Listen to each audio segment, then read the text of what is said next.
Élodie se détend sur son canapé, l'écran de télévision projetant une douce lueur dans la pièce, lorsque la sonnerie stridente de son téléphone brise le calme.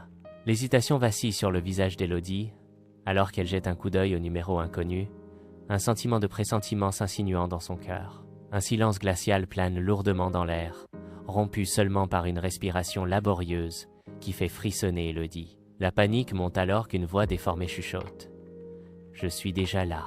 Poussée par une crainte croissante, Élodie saute du canapé, une recherche frénétique la saisissant alors qu'elle cherche désespérément une menace invisible.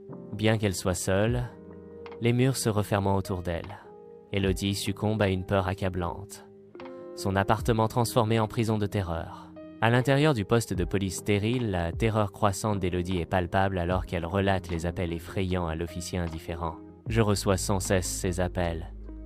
Ils sont terrifiants, » murmure-t-elle, sa voix tremblant de peur.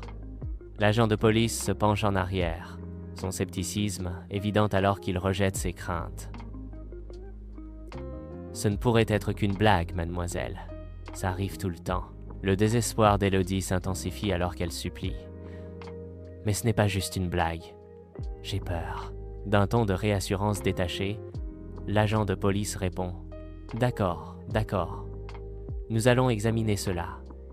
Mais essayez de ne pas trop vous inquiéter. » Élodie est seule. Le poids de son impuissance l'écrase tandis que les promesses vides de l'officier résonnent dans la pièce stérile. Élodie est assise à la table, essayant d'apprécier son repas au milieu de la douce lueur et de l'ambiance murmurante du restaurant.